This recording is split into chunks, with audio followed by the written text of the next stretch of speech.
Селим, сын Сулеймана Великолепного и его жены Хюррем Султан. Дата рождения 30 мая 1524 года в Константинополе. Его детство проходило в столице Турции, где он рос вместе со своими старшими братьями Мустафой и Мехмедом. Сулейман дорожил всеми своими детьми до известных нам событий. Праздник, который продолжался 20 дней, был проведен в Константинополе по случаю церемонии обрезания Мустафы, Мехмеда и Селима. Селим стал первым шахзаде, который родился в Стамбуле, чтобы затем стать султаном, Селимом II. Он оставался во дворце столицы до тех пор, пока отец султан Сулейман не назначил его санджакбеем в Конью. Селиму было уже 18 лет, и он успел побывать со своим отцом в военной экспедиции в Венгрию.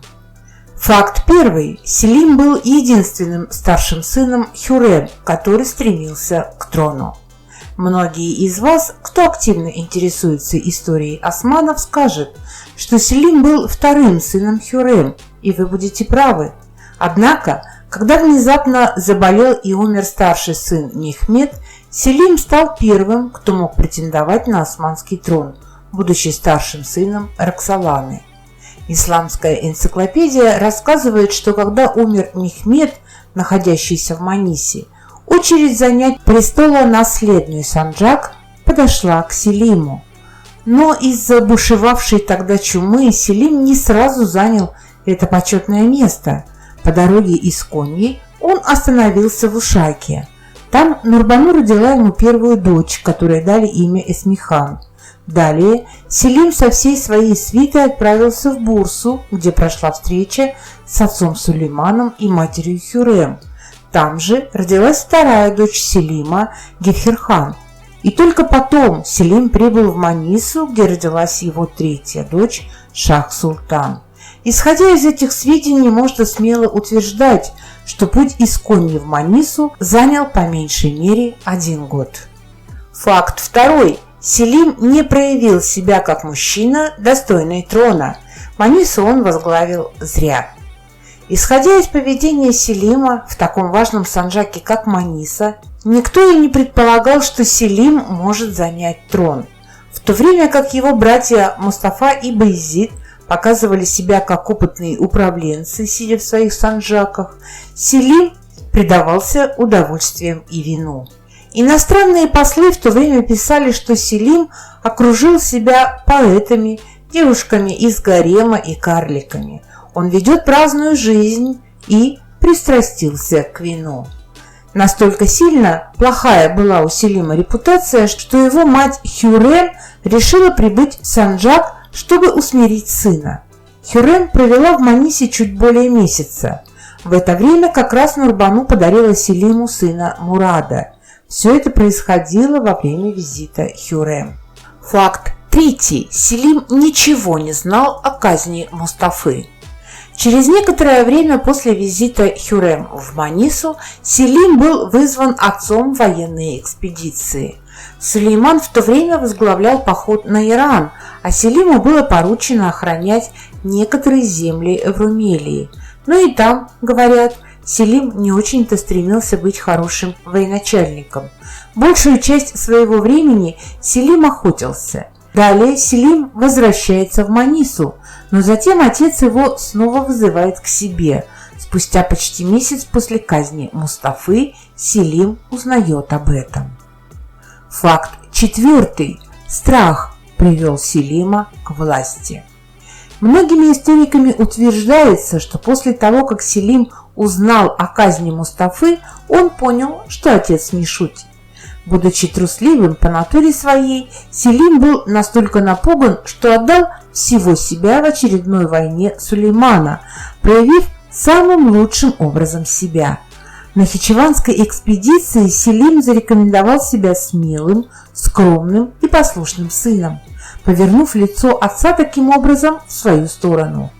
Говорят, что, вернувшись в Манису, Селим видел себя единственным достойным претендентом на османский трон. Джахангир безнадежно болен, а Баязид Это единственный сын Хюррем, который мог помешать Селиму.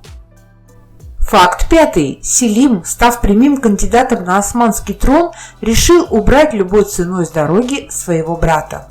И действительно, мы много говорим о том, какую роль Селим сыграл в казни Баязида и его сыновей. И изучая все больше и больше источников, я прихожу к мнению, что Селим очень сильно помог своему отцу сделать выбор. Пока была жива Хюррем, у нее оставались 3 сына. Хюррем хотела сохранить жизнь им всем, несмотря на злосчастный закон Фатиха. Считая Селимом слабым претендентом на престол, именно его она видела на троне. Хюррем рассуждала примерно следующим образом. Джихангир болен и слишком слаб, чтобы Селим видел в нем преграду. 100 из 100 он сохранит Джихангиру жизнь. Селим добр, слаб, подвержен развлечениям. Он не способен отдать приказ казнить своего родного брата. Скорее всего, Селим, став султаном, найдет Баязиду роль, чтобы тот чувствовал себя комфортно. А если смелый, резкий и с горячей головой Баязид сядет на трон, то если Джихангира он в живых оставит, Селима точно убьет. Итак, рассуждая таким образом, Хюррем видела на престоле Селима. После того, как умерла Хюррем, между Селимом и Баязидом была развязана самая настоящая война. Сулейман видел, что Баязид горячий. Понимал он также, что сын стремится к трону еще при жизни своего отца. Этого Сулейман не мог ему простить. Также в пользу Селима сыграли следующие факты. Из некоторых записей кадиев было очевидно, что Селим, управляя Манисой последние 14 лет, вел активную работу по наведению порядка в регионе во многих областях. Он занимался в том числе восстановлением многих памятников архитектуры, проводил реставрацию мечетей, медресе. В то же время Баязид своему брату серьезно проигрывал. Когда Сулейман все взвешивал и принимал решения, он видел, что вся деятельность Баязида была направлена на братскую войну. В результате противостояния между Селимом и Баязидом вспыхнула кровопролитная война, которая привела к ужасным последствиям для обоих братьев.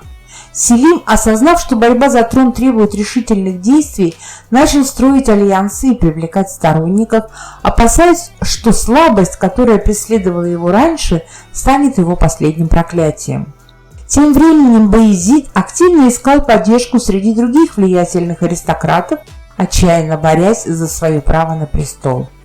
Когда Сулейман узнал о намерениях Баязида, он осознал, что его сын стал угрозой для стабильности Османской империи. Силы, которые скрепляли династию, оказались на грани разрушения. Сулейман, в свою очередь, не собирался оставлять дело на самотек. Он приказал устранить Баязида, восприняв это как единственный способ сохранить мир в империи. Судьба братьев оказалась решена, когда Баязид был казнен, а его сыновья были также уничтожены.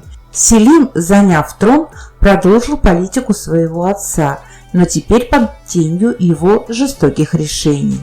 Владычество Селима II стало напоминать о трагической цене, которую платит династия в борьбе за власть и престол. Сегодня я рассказала вам, как мне показалось, самые интересные моменты жизни Шахзады Селима до того момента, как он стал султаном. Остальные факты нас ждут еще впереди. Спасибо, что смотрите, спасибо, что доверяете.